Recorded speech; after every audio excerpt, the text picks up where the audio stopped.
kader Nasdem dimanapun saudara berada, bahwasanya gelola dan semangat perjuangan yang kita miliki di dalam membawa misi besar dan mulia, yaitu gerakan perubahan untuk merestorasi Indonesia, adalah suatu perjuangan yang tidak boleh berhenti disebabkan oleh satu dan lain hal.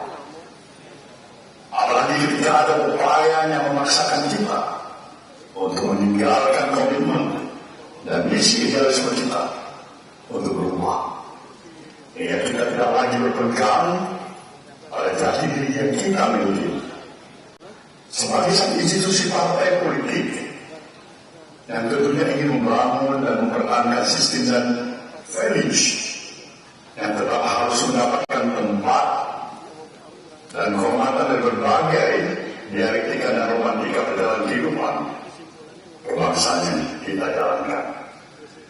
Inilah sebenarnya yang perlu kita pahami bersama. Nasdem bukan hanya lahir dan memakai label sebagai institusi partai politik yang hanya terjebak pada pragmatisme kekuasaan untuk kekuasaan yang lebih hebat. Tapi di atas semuanya itu, kita tetap harus bisa menjaga ruang idealisme kita sebagai satu values yang berulang kali saya katakan dimanapun saudara berada, bahwa saya profesionalisme yang kita miliki harus tetap terikat pada nilai-nilai moralitas. Kita memperkenalkan gaya politik yang baru di tengah-tengah sindiran bahkan yang dihadapkan pada kita ketika kita memperkenalkan politik tanpa mahal sebagai satu bagian konsistensi dan sumbangsi yang kita berikan dalam upaya mempertahankan nilai dan values dari apa yang kita katakan sebuah moralitas dan satu interaksi kehidupan keseharian kita. Demikian juga ketika kita ingin menjaga kebebasan ruang berpikir kita, berpikir secara bebas tanpa ada hambatan atas dasar kepentingan apapun, agar kita tidak terjebak pada pragmatisme kekuasaan. Kita mempunyai satu keyakinan bahwasanya pemikiran-pemikiran yang kita lakukan sebagai sebuah gerakan, nah inilah yang saya maksudkan dengan sebuah gerakan yang kita beri nama gerakan perubahan. Tidak hanya sekedar menjaga kewarasan berpikir yang kita miliki, tapi juga kemampuan untuk berani melakukan evaluasi diri dengan sistem pola pikir dan sikap netral yang kita miliki, hingga bisa menemukan suatu budaya baru kembali untuk menjaga azas kepantasan, azas kepatutan dari sebuah sistem nilai bermasyarakat. Hari ini kehidupan perjalanan berbangsa dan bernegara sedang mengalami dinamika, ya, pasang surut yang menguras energi kita semuanya. Akan tetapi selalu yang harus kita ingat dan dipegang dengan erat adalah komitmen atas proklamasi yang kita miliki sebagai suatu negara. Dan inilah bagian dari tugas sejarah untuk terus melakukan jihad kebangsaan yang akan memisahkan mana yang baik dan mana yang buruk bagi negara kesatuan Republik Indonesia. Janji suci yang diiklarkan oleh para pendiri bangsa tentang negara ini adalah negara republik. Semangat mengatur diri sendiri, semangat berkomentar sendiri, yaitu semangat egalitarianisme atau kesetaraan yang diterjemahkan dengan piawai sebagai semangat kegotong royongan. Di atas fondasi semangat itulah kita tidak menempatkan hak individu atau golongan di atas kewajiban konstitusional. Dalam hal yang lebih lanjut, hak-hak individu harus selalu berada dalam koridor menjaga kehidupan bersama untuk tidak menjadi sakit Maka dalam konsep dasar republikanisme, Indonesia harus merujuk pada ide kedaulatan rakyat.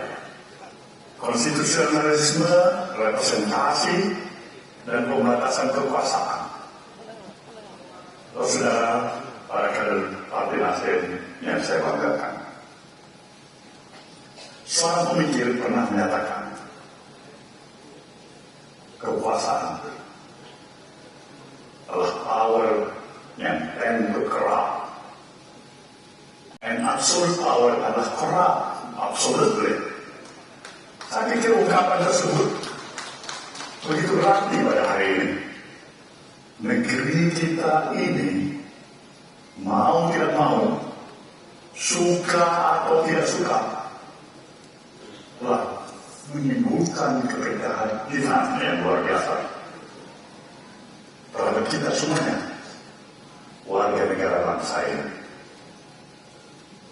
Awalnya kita melihat segala bentuk penyelewengan itu hanya berada di level tertentu. Namun semakin ke sini, kita semakin menyaksikan hampir di semua level gejala seperti itu sudah sedemikian memprihatinkan. Dalam falsafah Pancasila, kekuasaan itu jelas diberikan oleh Tuhan Yang Maha Esa melalui tangan-tangan rakyat, melalui suatu mekanisme pemilihan umum. Ketika kekuasaan itu sudah diraih, maka itu harus digunakan dalam rangka membangun kehidupan bernegara dan berbangsa. Tentunya secara baik dan benar, secara sehat, dan tentu sekaligus yang bermartabat, sebagaimana yang telah diamanatkan oleh konstitusi. Pancasila sendiri adalah azas kehidupan bernegara yang di dalamnya terkandung nilai-nilai keluhuran bagi kita sebagai satu bangsa. Bangsa ini dituntut untuk rendah hati, bahwa segala yang kita miliki ini adalah sebagai anugerah dari Sang Maha Pencipta. Para pendiri bangsa ini telah merumuskan nilai-nilai dari rasa keadilan sosial, bukan kesejahteraan sosial atau kemakmuran sosial. Keadilan adalah hukum yang universal agar kehidupan di dunia bisa berjalan sebagaimana mestinya. Keadilan adalah terjadinya keseimbangan di dalam hak dan kewajiban. Dalam estetika, keindahan adalah manifestasi keadilan. Dalam etika, kepatutan adalah manifestasi keadilan. Dalam hukum, ketentuan dan segala perundang-undangan dan lembaga peradilan adalah manifestasi dari keadilan. Dalam sebuah kompetisi, berkompetisi secara fairness adalah bentuk rasa keadilan itu. Saudara, semua manusia bisa dan selalu menerima kenyataan apapun yang menjadi nasibnya ketika itu didasari oleh nilai keadilan. Kita semua bisa menerima untuk selalu menjadi rakyat jelata, asalkan itu bersandar pada keadilan. Sebaliknya kita tidak bisa tinggal diam ketika ada penguasa kekuasaan yang berlaku tidak adil demi kepentingan tertentu, demi kepentingan kelompoknya. Bangsa kita bisa menerima kenyataan apapun. Bahkan bangsa kita menerima kenyataan apapun, baik itu pahit, getir, duka, mesaka, asalkan ia lahir dari perilaku yang berdasarkan nilai keadilan, nilai kepatuhan, dan kepantasan.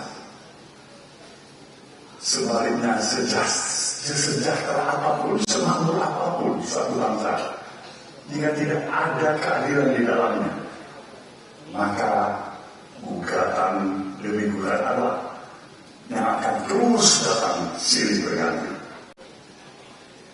Keadilan adalah rasa, keadilan adalah spiritualisme, keadilan adalah nilai yang senantiasa membimbing manusia pada hidup yang sesuai dengan sunatullah.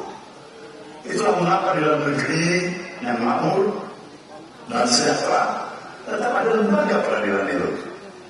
Itu karena keadilan bukan hanya tentang kemakmuran dan kesejahteraan saja.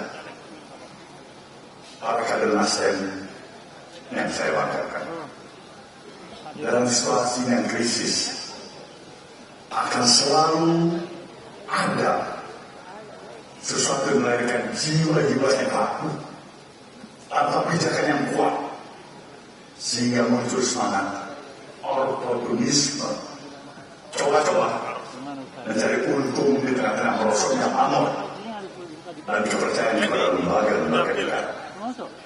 Mereka bahkan biasanya adalah orang-orang yang terdidik, yang terpelajar, dengan berbagai keistimewaan yang melekat pada dirinya. Bukannya menyorotkan jiwa dan raganya untuk kemaslahatan publik, mereka malah menggadaikan kemaslahatan publik untuk keselamatan jiwa dan raganya seorang. Kepakaran dan saluran yang dimilikinya dalam kehidupan bernegara memberikannya dua pilihan. Pertama, menyelamatkan, dan yang kedua, memanfaatkan. Sayang 1000 kali sayang.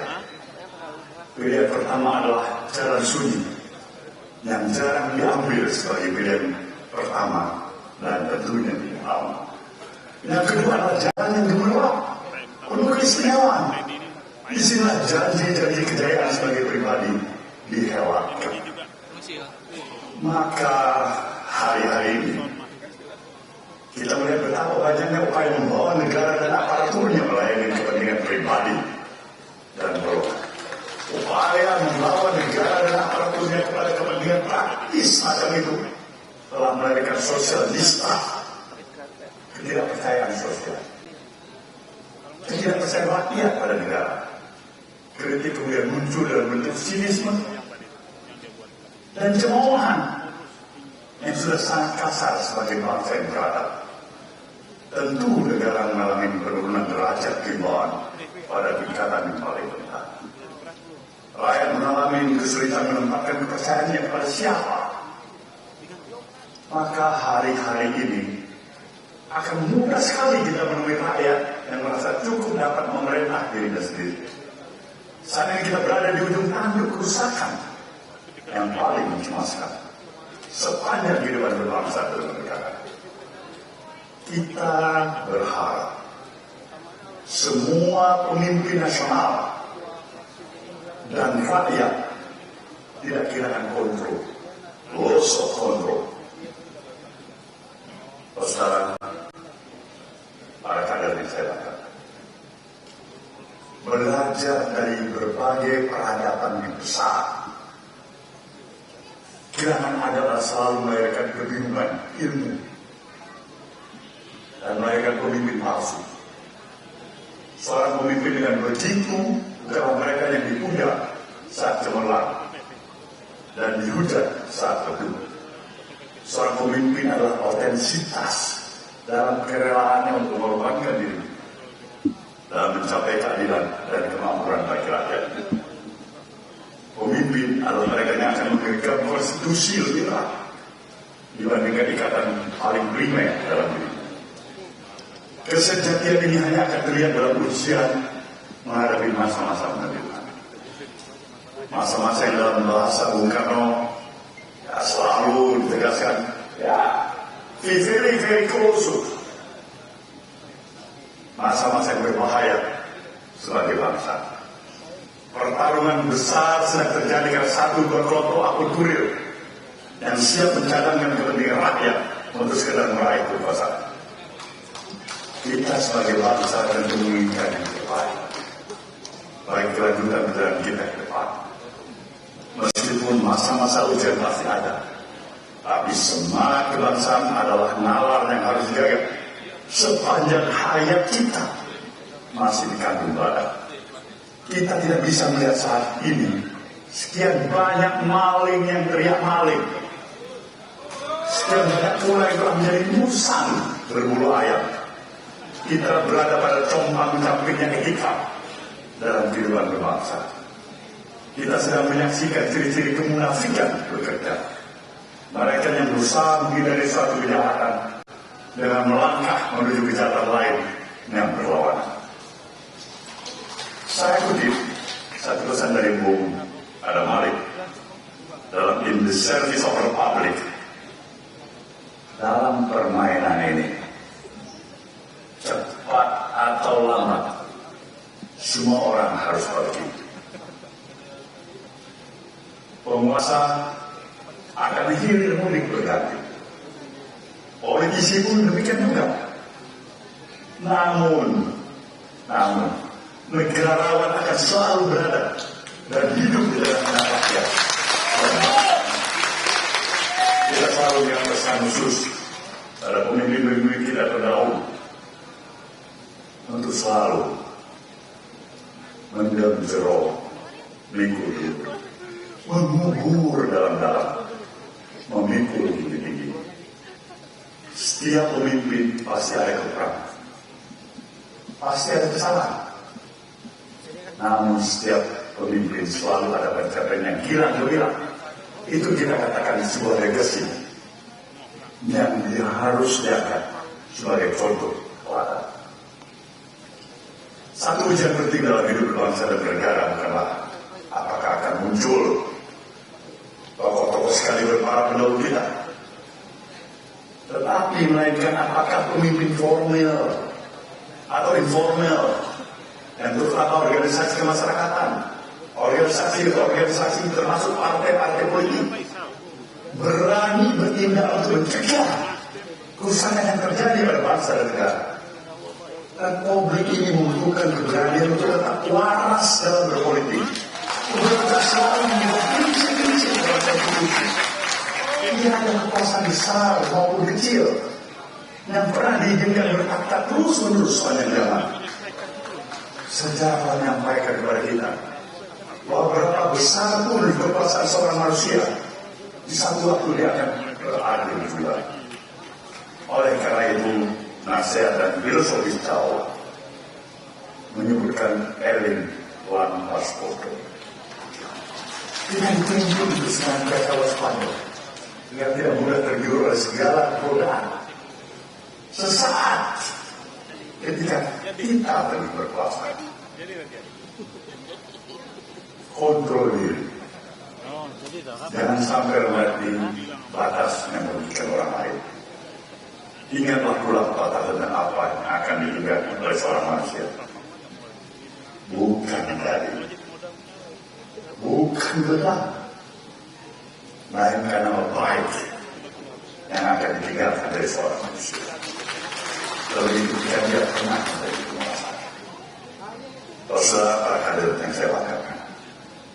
Sebagai institusi partai, tentunya Nasdem hari ini akan menjadi bagian yang terus bersedia dalam menjaga nalar republikanisme di negara kesatuan Republik Indonesia. Untuk terus menumbuhkan semangat perubahan dalam diri kita sebagai satu institusi partai politik. Tidak hanya sekedar terjebak pada nilai-nilai pragmatisme semata-mata. Kita bukan hanya berbicara, kita menginginkan sebuah tindakan dan kerja-kerja nyata sebagai satu kesatuan gerakan perubahan. Untuk itulah Partai Nasdem sekali lagi ingin berada di tengah-tengah denyut perubahan, semangat dalam mencapai upaya-upaya menuju kesejahteraan dan keadilan bagi rakyat Indonesia. Inilah jalan restorasi Indonesia. Pada hari-hari di mana kita berada dalam atmosfer kontestasi baik pemilu legislatif dan presiden, tentu hari-hari ini akan diperoleh dengan berbagai gesekan kepentingan, baik pribadi maupun kelompok. Gesekan kepentingan ini mungkin menjauhkan kita dalam kepentingan sesaat, tapi seharusnya semakin mendekatkan kita pada kepentingan tetap terjaganya kehormatan dan lembaga-lembaga negara. Kepentingan kita adalah tetap berlangsungnya kehidupan bernegara sesuai dengan koridor konstitusi sebagai pedoman utama kehidupan kita berbangsa dan bernegara. Dengan segala kesadaran dan sikap yang telah kita tetapkan di satu dan lain hal, kita pasti nantinya mendapati sejumlah perbedaan. dengan pihak-pihak lain. Tapi saya merasa itu merupakan hal yang lumrah. Dan di saya seperti apa adanya. Sangat manusiawi. Kiranya dalam persaingan tersebut, maka sikap perilaku manusia selalu diwarnai oleh kepentingan dari berbagai kepentingan yang diinginkannya. Dalam situasi kita prediksi akan semakin panas dan seluruh perbedaan kepentingan yang akan dibutuhkan kejernihan berpikir. Sehingga perbedaan yang terjadi tetap berada dalam konteks kedewasaan sikap. Hati boleh panas, tapi kepala tetap dingin. Ini yang kita berserah diri kepada Tuhan yang Maha Kuasa, yang senantiasa melindungi dan memberikan rahmatnya kepada kita sebagai satu bangsa. Saya yakin dan percaya dengan seluruh bangun kesadaran yang kita miliki, dengan hati dan nurani yang masih ada pada kita, di bawah kepemimpinan para pemimpin negeri, untuk memulai dengan satu keyakinan yang dekat, menempatkan kepentingan nasional di atas kepentingan segalanya. Semoga Tuhan memberikan ridhonya kepada kita semua.